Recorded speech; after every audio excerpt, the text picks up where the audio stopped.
राधे राधे मेरी YouTube family. ऐसे आम और हरी मिर्च के अचार को देखने के बाद हर किसी के मुंह में पानी आ ही जाएगा। अचार एक ऐसी चीज़ है कि खाने की जो थाली होती है अचार के बिना थोड़ी अधूरी सी मानी जाती है। खासकर अगर कोई घर में मेहमान आ जाए और अचार थाली में ना हो तो फिर थोड़ा सा अपने आप को अच्छा सा नहीं लगता है। क्योंकि कितनी बार तो ऐसा भी होता है कि हम किसी भी सब्जी को कितना भी सही अंदाज में बना ले, कितना भी अच्छा करके बना ले, वो अच्छी नहीं बनती है या सामने वाले को पसंद नहीं आती है, लेकिन मजबूरी के चलते उसे खानी पड़ती है। अगर थाली में हमारा अचार रहता है तो खाने वाला पेट भर ही लेता है। बाई चांस उसको सब्जी वगैरह पसंद नहीं आ रही है, खाने में अच्छी नहीं लग रही है, तब वो अचार खाकर भी अपना पेट भर सकता है। लेकिन क्या आपको पता है कि हम ऐसे स्वादिष्ट अचार को घर पर बनाकर बहुत ही आसानी से तैयार कर सकते हैं। कभी कभी तो ऐसा होता है कि जब भी अचार का जिक्र आता है हमारे मन में या ख्याल भी आता है, हम बाजार की तरफ को भागते हैं। कभी कभी किसी ब्रांड की कोई चीज़ इतनी भा जाती है कि हम उसके पीछे पड़ जाते हैं। लेकिन ऐसे स्वादिष्ट एकदम ब्रांडेड अचार को हम घर पर ही बनाकर तैयार करते हैं। यहाँ पर आप देख ही सकते हैं, आम का तो सीजन चल ही रहा है। आसानी से बाजार में आपको कच्चे आम मिल ही जाएंगे। किसी भी तरीके के आप आम ले लो, जैसे भी आपको मिल जाए। तो मैंने यहाँ पर ले ली है ये 250 ग्राम के जितनी हरी मिर्च, जो कि है तीखे वाली, और करीब मैंने यहाँ पर ले लिए है 500 ग्राम के जितने कच्चे आम, जो कि किसी भी क्या बोलते हैं क्वालिटी के हैं। कोई ज़रूरत नहीं है कि आपको एकदम हाई क्वालिटी का ही आम लेना है। जैसे भी आपको आम मिल जाए बस आप ऐसा आम ले लीजिए। ये जो आम है ना, जैसे बहुत तेज़ हवाएं चलती हैं तो बागों में पेड़ों पे से झड़ जाता है। हम तो जैसे गांव में रहते हैं तो रिलेशन में बहुत सारे लोग ऐसे होते हैं जिनके घर में पेड़ वगैरह होते हैं, यानी कि खेतों में पेड़ वगैरह होते हैं, तो हमारे घर में आम आते ही रहते हैं। ये आम आए थे मेरी बड़ी बहन के यहाँ से। इतने अच्छे आम तो नहीं है ये आम है जिसको बोला जाता है शायद जो टंडन के आम होता है, जिनमें ना गुठली काफ़ी मोटी मोटी होती है। लेकिन मुझे गुठली से क्या लेना, यहाँ पर मुझे चाहिए आम का इस तरीके का ये दल। तो पहले मैंने आम को बहुत ही अच्छे से धो लिया था। धोने के बाद रगड़ रगड़ के कपड़े से पोंछ लिया था कि इसके ऊपर के जो धब्बे वगैरह होते हैं, गंदगी होती है, वो बिल्कुल साफ़ हो जाए। उसके बाद मैंने इनको कपड़े से पोंछ भी लिया था कि इनमें मॉइस्चर का बिल्कुल भी कोई चांस ना रह जाए। हरी मिर्च को भी मैंने पोंछ लिया था। तीखे वाली हरी मिर्च का इस्तेमाल किया है क्योंकि जो आम होते हैं ना वो खट्टे होते हैं। कच्चा कोई भी आम ले लोगे तो कच्चे आम की जो खटास होती है ना, तो मिर्च का तीखापन है उसको अपने आप ही बैलेंस कर देगा। तो मिर्च को और आम को मैंने कट करके कर लिया है तैयार। आप अपनी इच्छा के अनुसार इसको कट कर सकते हैं, चाहे बड़ा बड़ा चाहे इससे भी छोटा छोटा। ज़्यादातर इन मतलब मिर्च का और जो आम का अचार डाला जाता है वो कद्दूकस करके डाला जाता है, लेकिन वो बहुत ही ज़्यादा ना एक चटनी सी टाइप हो जाता है। इस तरीके से आम के अचार को डाल के देखिए। बाई चांस किसी को मिर्च का अचार पसंद नहीं है तो वो आम का खा लेगा, आम का पसंद नहीं है तो मिर्च का खा लेगा। वैसे तो ये दोनों ही तरीके से अच्छा लगता है। उसके बाद मैंने इसको डाल दिया है एक कांच की बड़ी सी बाउल में, और इसमें डाल दिया है करीब 50 ग्राम के जितना नॉर्मल नमक। नॉर्मल क्या है, ये है सेंधा नमक, क्योंकि मेरे घर में सेंधा नमक ही खाया जाता है तो थोड़ा सा ये ज़्यादा ही जाएगा। करीब 2 टेबल स्पून के जितना आप यहाँ पर नमक को डाल दें और इसको अच्छे से मिक्स कर दें, यानी कि कोट कर दें। लेकिन इसको कोट करने का एक अच्छा तरीका ये होता है, इस तरीके से आप पहले हल्का सा नमक को मिला लें और फिर इस तरीके से आम को और मिर्च को उछाल ले। तो क्या होता है, जो नमक है ना उसकी कोटिंग बहुत ही अच्छे से मिर्च के ऊपर और आम के ऊपर हो जाती है, और कोई चांस नहीं रहता है कि कोई भी स्लाइस बिना नमक के रह जाएगा। पूरे आम के और मिर्च के ऊपर नमक की कोटिंग होना ज़रूरी है, तभी ये अच्छे से मैरिनेट होगा, यानी कि इसको चराने के लिए छोड़ना है हमें। तो अच्छे से मिक्स करने के बाद मैंने इसको कवर कर दिया है और कम से कम इसको 2 से ढाई घंटे के लिए साइड में छोड़ देते हैं। यहाँ पर एक मसाला तैयार करते हैं। बहुत ही कम मसालों से इस अचार को बनाकर तैयार कर लेंगे। मसाला आपका कम ज़्यादा हो सकता है, कोई फ़र्क नहीं है। यहाँ पर मैंने ले लिया है बराबर का, यानी साबुत धनिया, सौंफ और पीले वाली सरसों या फिर राई, और तीखापन देने के लिए मैंने ले ली है तीखे वाली लाल मिर्च। लाल मिर्च आप अपने हिसाब से रख सकते हैं, अचार को कितना तीखा या कितना कम तीखा रखना चाहते हो। वैसे जो खट्टा अचार होता है ना, ऑटोमेटिक ही आम में खटास होता है। इसमें थोड़ा सा जो तीखापन ज़्यादा होगा, थोड़ा नमक ज़्यादा होगा, एक तो इसकी सेल्फ लाइफ बढ़ेगी, ऊपर से इसका टेस्ट बढ़ेगा, तीखापन बिल्कुल भी नहीं आएगा। जैसे जैसे अचार आपका पुराना होता जाएगा, इसका तीखापन ख़त्म होता जाएगा। मसालों का मॉइस्चर सूख चुका है, चाहे तो आप इसको धूप में सुखा लें। ठंडा होने के लिए साइड में छोड़ दिया है। आ गए हैं अपने आम और हरी मिर्च के पास। तो आप देख सकते हैं इसमें जो एक्स्ट्रा पानी था, यानी कि जो हरी मिर्च और आम का मॉइस्चर था, वो सारा का सारा बाउल में नीचे बैठ चुका है और जो आम और हरी मिर्च है वो बिल्कुल तैयार हो रही है। कोई भी सूती साफ कपड़ा ले लेते हैं और इन स्लाइस को निकालकर इस पर कुछ इस तरीके से फैला देते हैं कि इसमें अच्छे से हवा लग जाए। चाहे तो आप इसको 1 घंटे की धूप लगा सकते हैं। अगर धूप का प्रबंध नहीं है तो आप इसको 2 से 3 घंटे के लिए पंखे के नीचे छोड़ सकते हैं।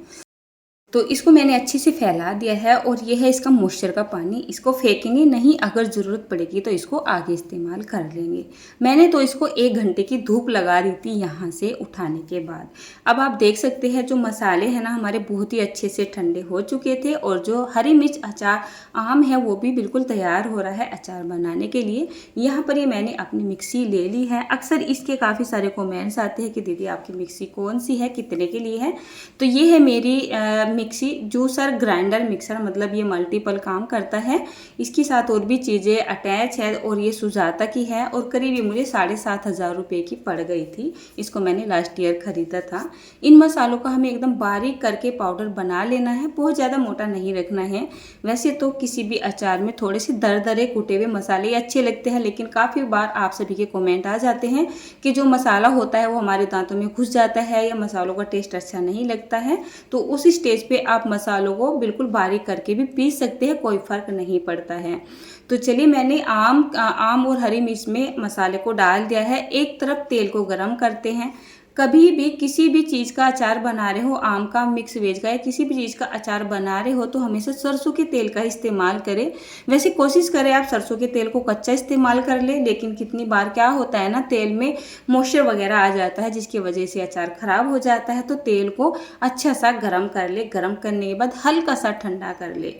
मैंने यहाँ पर अचार को स्टोर करने के लिए ले लिया है ये कांच का जार, जिसको मैंने सुबह में धो के जो है धूप में रख दिया था। तो 2-3 घंटे के लिए मैंने इसको धूप में छोड़ा हुआ था।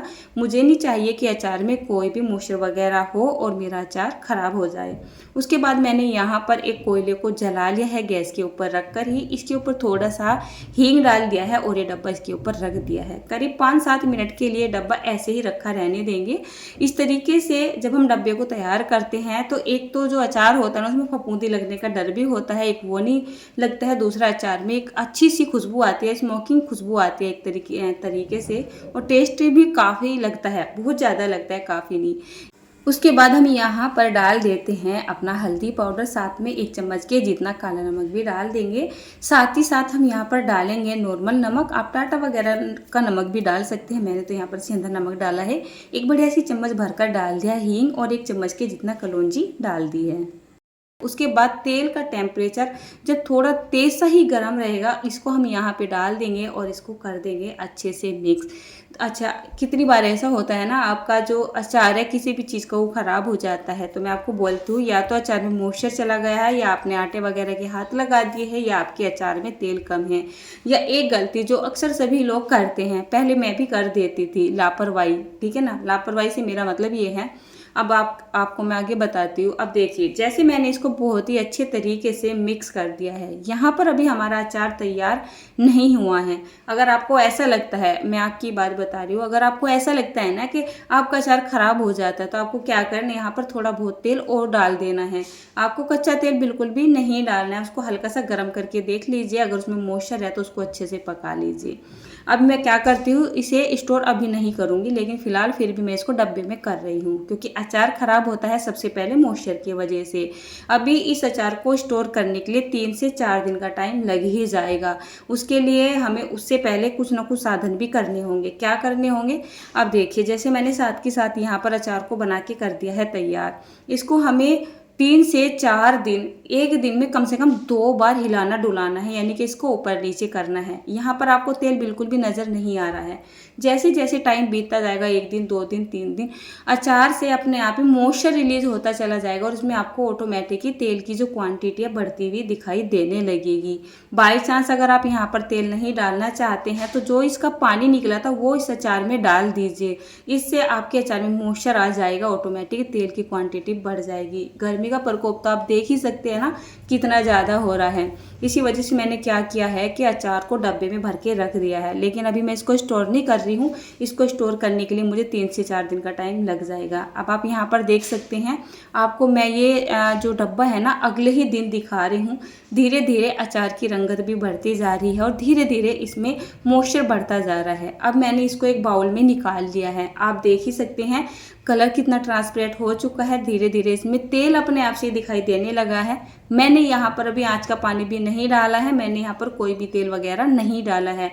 लेकिन हाँ, अभी मैं आपको अगला दिन ही दिखा रही हूँ। करीब 12 घंटे का ही टाइम बीता है और 12 घंटे में कम से कम मैंने अचार को 2 से 3 बार अल्टा पलटा दे दिया था, यानी कि इसको ना मैं चलाती हिलाती डुलाती रही थी। ऐसा करने से क्या होता है, जो अचार है ना हमारा मिक्स होता रहता है और जो तेल या मॉइस्चर नीचे बना है वो ऊपर आ जाता है और ऊपर का जो सूखा सूखा अचार होता है वो नीचे चला जाता है, जिसकी वजह से हमारा अचार अच्छे से गल भी जाता है और फफूंदी लगने से या ख़राब होने से बच भी जाता है। चलिए आपको एक प्लेट में निकाल के दिखा देती हूँ। वैसे तो मुझे डब्बे में ही करना था, लेकिन जो असली का टेक्सचर है वो भी आपको दिखाना ज़रूरी होता है। तो जैसे जैसे अचार पुराना होता जा रहा है, अचार की रंगत भी बढ़ती जा रही है, अचार में मॉइस्चर भी बढ़ता जा ही रहा है। आपने यहाँ पे देखा, मैंने आज कोई भी देगी मिर्च का या फिर काश्मीरी लाल मिर्च पाउडर का इस्तेमाल बिल्कुल भी नहीं किया है। घर का ही बेसिक जो भी सामान था वो डाला है। सामान में मैंने यहाँ पर जो अचार का मसाला बनाया था वो डाला था, नमक डाला था, हल्दी डाली थी, मिर्च डाली थी और हींग डाला था थोड़ा ज़्यादा क्वांटिटी में। तो हमारा अचार बनकर तैयार हो चुका है। अब आप इसे भर के रख दीजिए और 4 से 5 दिन के बाद खाना शुरू कर दीजिए।